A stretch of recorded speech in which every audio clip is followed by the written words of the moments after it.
A choice. I explained to the teacher that she probably should not be prefacing things with choice when she really didn't have a choice. There really wasn't a question whether you're going to lunch. She is going to lunch. The challenge with this is to figure out why the student thinks it's hard and then try to change that task so he or she can do it.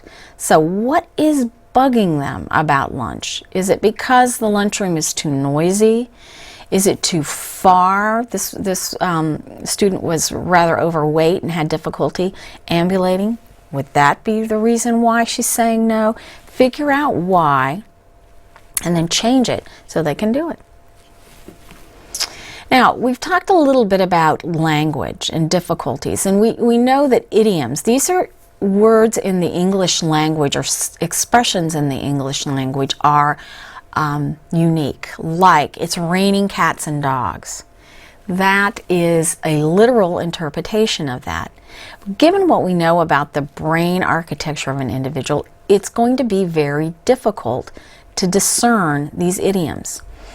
So how would you explain an idiom to an individual with autism? For instance, it's raining cats and dogs. It looks like, oh, let's see. This example is my own. I said to my child, who is 4, who does not have autism, but is quite a literal thinker, I said, look, honey, if you don't stop doing this, I'm going to have to kick you out of here. And he looked at me with dead seriousness and said, please don't kick me, Mommy. That is literal. That's an idiom. I'm not literally going to kick him out, but that means I'm going to ask him to leave.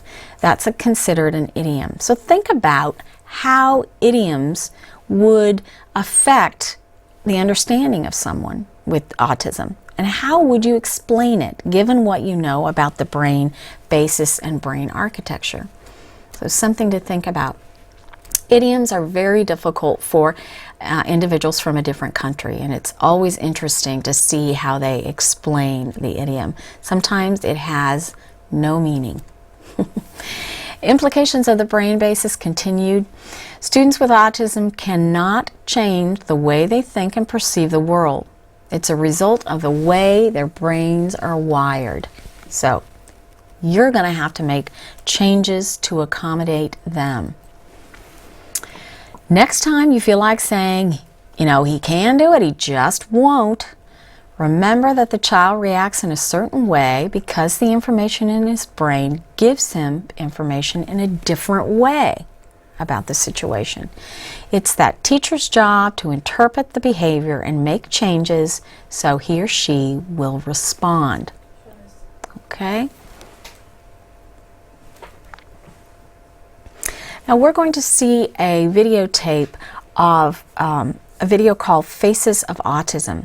This is going to give you another example of looking at some individuals and their characteristics, how they display behavior, communication, and social interactions. So let's take a look at that video now.